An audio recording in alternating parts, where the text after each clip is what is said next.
Welcome, and thank you for joining us on This Week in the Valley. Our show features people and events that are making a difference where we live, right here in North Missouri. I'm Donna Bell. And I'm Darren Elizaris. We have a great show for you today. Joining us a bit later are several Boots and Black Tie Committee members, Jean Jones and Diane Noah with another Volunteering in the Valley, It's Your Money with Kim Kendrick, and the Macon County Commissioners hosted a groundbreaking ceremony on the courthouse lawn, and CVTV was there. The weather is warming up, the days are longer, and there's more time to be outside doing all kinds of fun things, gardening, playing ball, taking walks, swimming. As we enjoy the first full week of June and the warmer weather, it's important that you get out and enjoy the sun. Most of us start smiling when the summer comes, and it's no surprise. A little sunshine every day can boost your mood and also help to prevent a host of serious illnesses. For years, we've been told to cover up in the sun to cut the risk of getting skin cancer. But now it seems that a little bit of sunshine on your body is actually good for you. Studies have shown that a sensible amount of sun reduces your risk of several cancers and other serious health conditions. And it's all thanks to vitamin D, which is made by our bodies through the action of the sun's UVB rays on our skin. Professor Michael Holick of Boston University of Medicine says we get about 90 to 95% of our vitamin D from the sun. He advises that we should go out in the sun without sunblock for between 5 and 15 minutes a day, at least 3 times a week in the spring and the summer to boost our vitamin D levels. You can also get vitamin D from your diet. Salmon and tuna are a good source, as is milk, eggs, and fortified breakfast cereals. Sunshine boosts levels of serotonin, the body's natural happy hormone. That's why we tend to feel happier and more energetic when the sun shines. Being out in the sun helps relieve aches and pains. It warms the body's muscles and eases stiffness, reducing the pain caused by inflammatory conditions such as arthritis. Exposure to the sun can help to heal such skin conditions as psoriasis and acne. Sunlight encourages the production of white blood cells, which helps to boost your immune system and fight infection. Higher levels of serotonin in our bodies not only makes you feel happy, but it also suppresses the appetite, so you'll eat less in warmer weather. So go out in the sun at least 3 times a week to boost levels of vitamin D. But stay safe in the rays. Never overdo the sun. Burning and excessive exposure will increase your risk of skin cancer. Cover up or apply sunscreen after your initial vitamin D boosting burst. I enjoy the sun. I was at a ball game just last week. Got a little bit out there. Got more than my 15 minutes, so need to be careful. Yeah, but when the sun is shining, that means you're playing ball rather than being canceled because of the rain. So that is usually a good thing, yes. Yeah. Well, our first guests are hoping for sunshine on their event this Saturday. We welcome Boots and Black Tie Committee members Kathy Nelson, Gloria Gwynn, and Todd Davison. Hi, I'm Kathy Nelson. I'm on the Boots and Black Tie Committee this year along with Todd Davison and Gloria Gwynn, and we're here to tell you a little bit about the event, which is this Saturday, June the 6th. And we hope you'll come. It's a great fundraiser for Maples Repertory Theater. This is the 11th annual Boots and Black Tie. The theater's been going for about 12 seasons now, so Boots and Black Tie has been going along with it just about the entire time. We have 2 committee members which have been on since the beginning, Sharon Scott and Kelly Lewis. And this hard-working committee has been getting ready for this event. It begins at 6 o'clock. We set up tents and tables outside. We're hoping for a beautiful night. And we'll have hors d'oeuvres and wine tasting, and the silent auction will begin at 6. At 7 o'clock, the dinner begins, and then at 8:30, the live auction will take place. So I'm here to talk a little bit about the menu for the evening. We're going to start with appetizers, which will include chilled shrimp and cheeses and crackers and a variety of fruit. And then the menu, which will be prepared by Brenda Nanneman and her crew from AJ's, will be, we're going to have prime rib and chicken piccata. We're going to have roasted potatoes and grilled vegetables, a pasta salad, and a Caesar salad, and I'm getting hungry. So it sounds like a great menu. We'd love to see you there. Boots and Black Tie is called that because you can dress up for black tie or you can dress casually for boots and just come out and support the theater that night. We'd love to have you. Tickets are $50 each. You can buy them at the door or you can buy them here at the theater, and our phone number here is 385-2924 if you're interested in tickets. So I'm going to, I need to mention the desserts. We're kind of setting a tradition now with our desserts, which are set up in like a bakery store window. We have a variety of layered cakes, which are made by people in the community who are known for their baking. a variety. Let's see, what are some types that we have? We have coconut, lemon raspberry, chocolate. Right, so lots of variety there. You can sample a little piece of each. So yeah, I neglected to mention that, and that's one of our things we're known for. So hope you'll come out for that. So I'm going to turn it over to Gloria, who's going to talk a little bit about the silent auction and the live auction. I have a few notes here. We have lots and lots of contributors to our main part of our fundraising, and that is the live auction and the silent auction. And I just really couldn't go on without acknowledging those businesses and residents, both present and former, who are the people who give all these things and make all these things. We have purchased items, but we have lots of wonderful handcrafted, one-of-a-kind items. The auctions are actually divided into two venues. There's the silent auction and the live auction. Bidding will begin on the silent auction the minute you walk through the door, and you can start bidding on loads of different things. There are probably more than 200 items here, ranging from small things all the way up to large pieces of furniture and major pieces of art. The live auction will begin right after dinner and those wonderful desserts at 8:30 in the auditorium. Our auctioneers, every year, they do just such a fabulous job, are Dominic Lawley and Wade King, and they'll be taking care of us. Always a fun show, even if you're not buying anything. Oh my goodness, it is so much fun to watch others who are buying and the fun things that go on during the auction. I'm going to list just a few of the items, and I'm sure I will miss a few, and we still have more coming in, but we have things such as a solid heart walnut harvest table made by Dwayne Snyder. I think this is the second one he's made. It was such a popular item. We have 3 pieces of custom Dooney and Burke leather, a purse, a suitcase, and a wallet. Those are from Andrea Abadessa Mathewson. A hand-carved statue from Judge Jim Foley. Things like lots of different activities. There's a 2-night stay in a River of Life treehouse donated by Sheraton Valley, and that's always a fun item for people to have. We couldn't have the event without an original, gorgeous piece of artwork by Janice Teeter, and she's come through again this year. We have children's items for those grandparents out there looking for fun things. PLS Construction has donated a cedar log house, play children's house for those grandparents. Oh my goodness, come out and get these. Then there is a battery-operated child's Caterpillar bulldozer from Holman Construction. We have 2 different dinners you can bid on, one from Linda Kinchlow, one from 2 Cooks and a Sous Chef. We have a flyover from Bern Orman.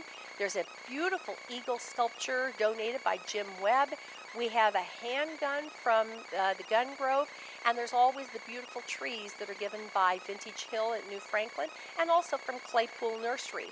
Those are just to mention a few things. I couldn't begin to get them all in there. Both auctions had something for absolutely everyone, from large items to small items, and it's a good time to watch. I'm going to turn it over to Todd, and he can tell us about the season, why we're raising all of this money.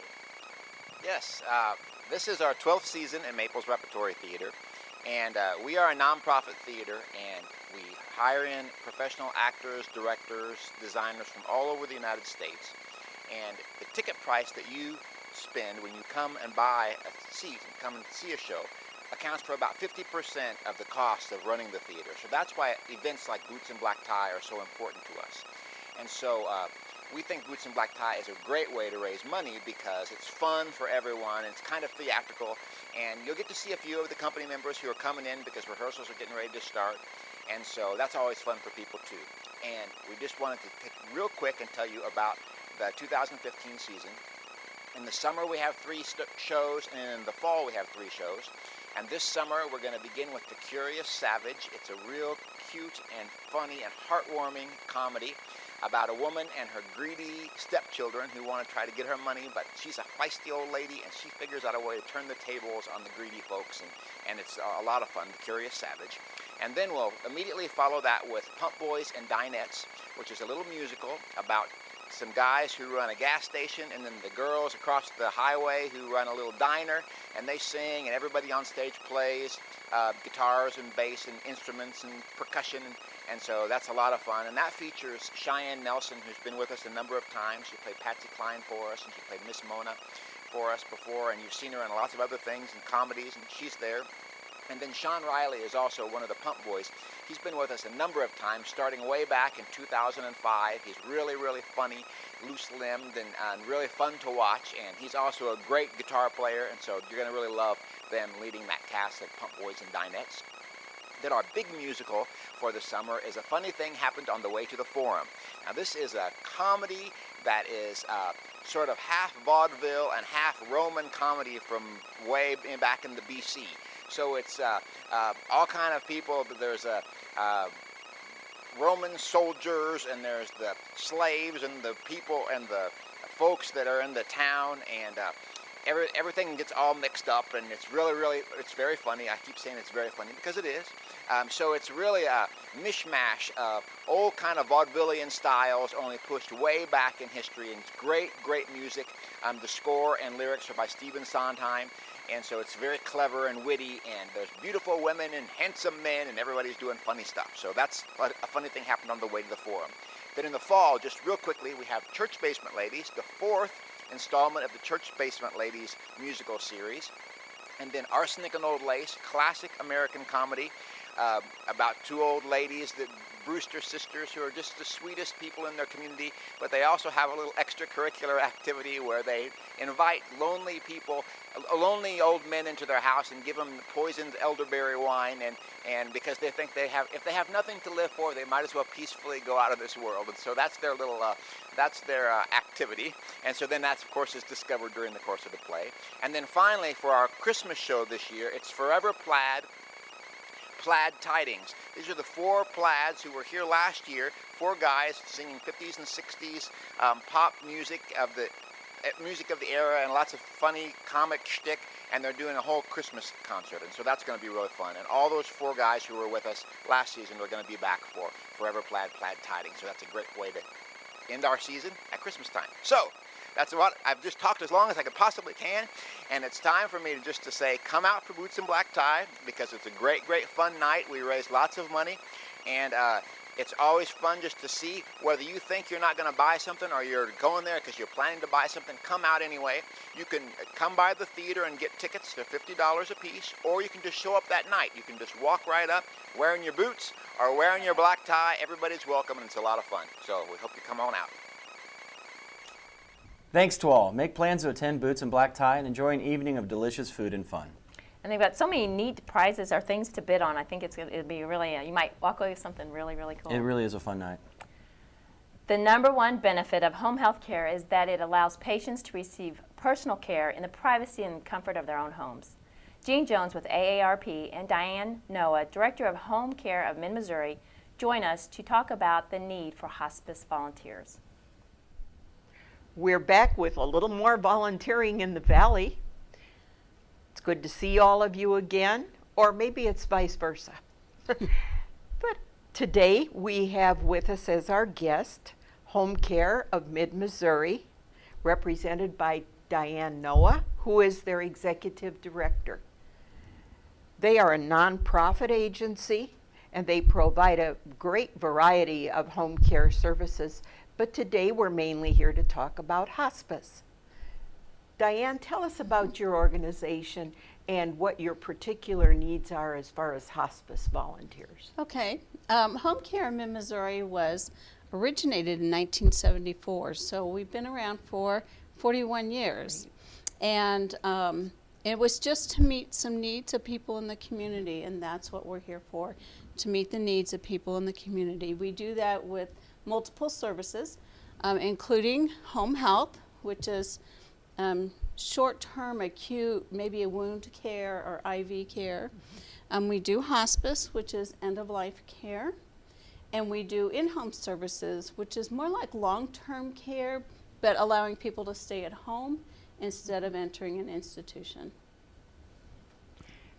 And I love the whole concept because I think all of us in the back of our mind have a goal that we want to age in place. We want to finish out our days where we are comfortable, where we have been, where things are familiar.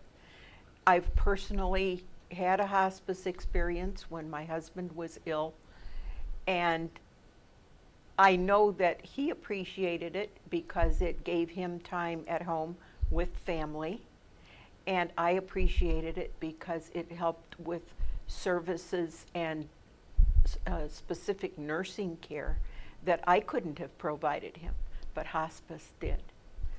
Tell me a little bit about how you select volunteers, because that's got to be a very special volunteering experience. Sure. Our volunteers we use them in multiple ways. Some people just want to help in the office, and or maybe help with a fundraiser or an event that we have, like a memorial service we just had last week.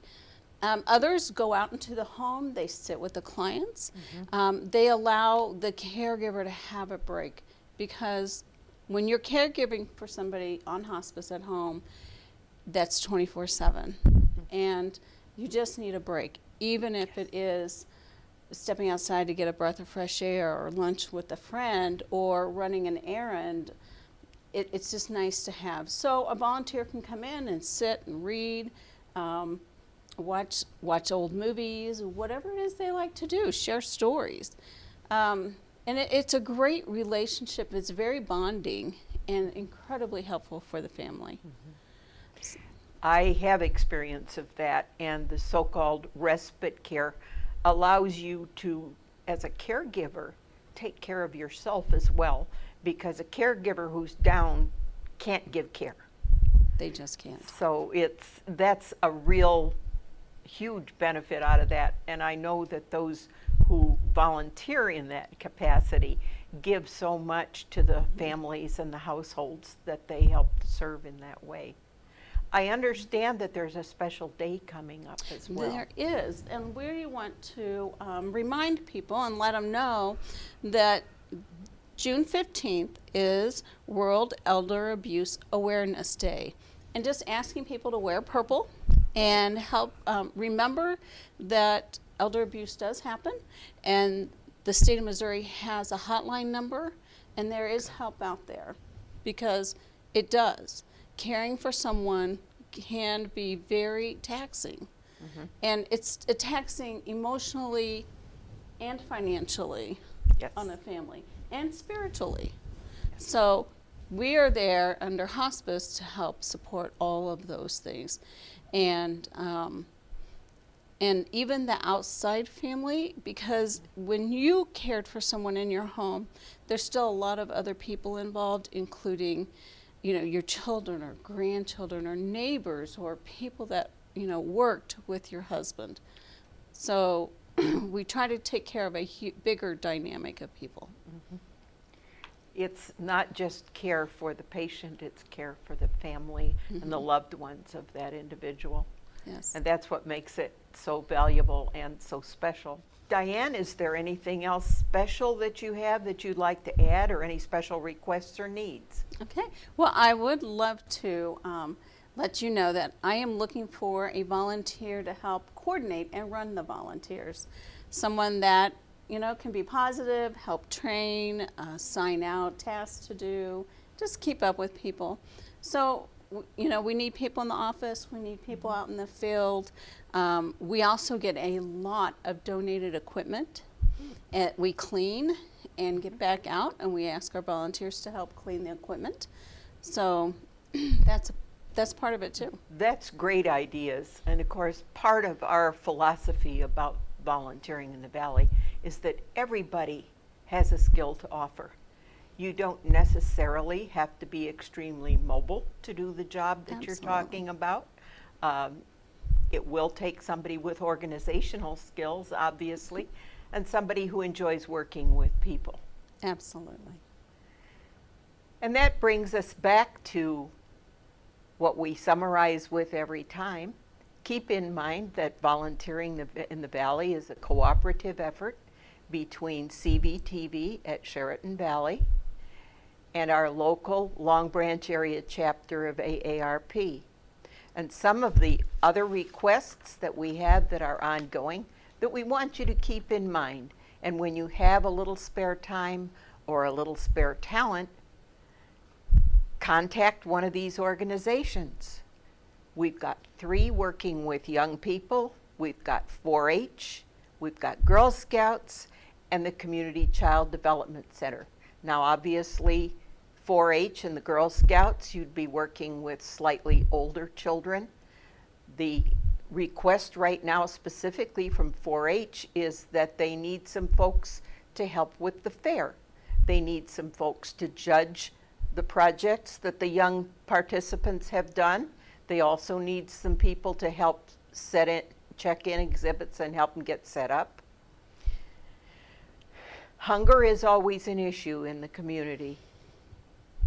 About 1/5 of our population experiences some sort of food deprivation or food insecurity.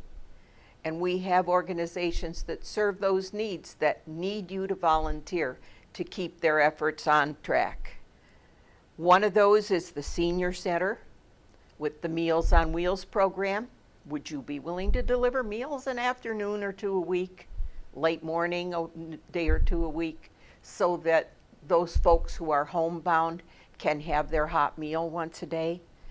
And then sort of augmenting that is your Agape Cafe that provides a free meal 2 Saturday noons a month, because they know that there is no Meals on Wheels on Saturday. There are no school programs on Saturday, and they help to fill a need in the community for those that depend on those meals. So maybe some Saturday you can contact the Agape Cafe and spend a little time. They need drivers, they need preparers, they need folks to help package the meals for delivery. And most of all in our community, the food needs are helped out by our food pantry, which is a 2-sided coin, so to speak. They have the monthly distribution and they have the emergency food pantry. And our 2 Lindas run those and do a fabulous job of doing that. NECAC and the Family Literacy Center would both like a little help at the front desk with some volunteer receptionist assistance. The nursing homes can always use somebody to visit with their residents or maybe play a game of cards or just visit, just talk, just listen to the stories of when the residents were young and had their own families. Some of them don't have an awful lot of visitors, and I think that's really a great way for us to fill in and show how much we appreciate the contribution that these folks have made, especially as we're just coming away from the Memorial Day holiday and thinking especially of those in our nursing homes who may be veterans of service in our armed forces. And a lot of those have some really, really neat stories to tell. So let's give them a voice. We also want to say a special request for our Relay for Life team. They're out there preparing for another really big event. There are a number of organizations around the community who have been working to help them out. Remember that that's coming up very soon, so get ready to pitch in and do your part if you can. We thank all of you who have come out as a result of seeing or hearing something on volunteering in the Valley. And today I'd like to make a little request of you. If you have taken an opportunity through something you've seen and heard on volunteering in the Valley to go out and participate, would you drop me an email or a quick phone call? Because we would like to hear some of the stories of how the feedback is working in the community from this program. We know there are lots of contributions happening, and we'd like to put some of those stories on and talk about them a little bit so that others might be inspired to go out and follow in your footsteps. Thanks again. See you soon. Thank you, Jean and Diane. Hospice volunteers often express their work with patients and families as a blessing. Volunteer opportunities await.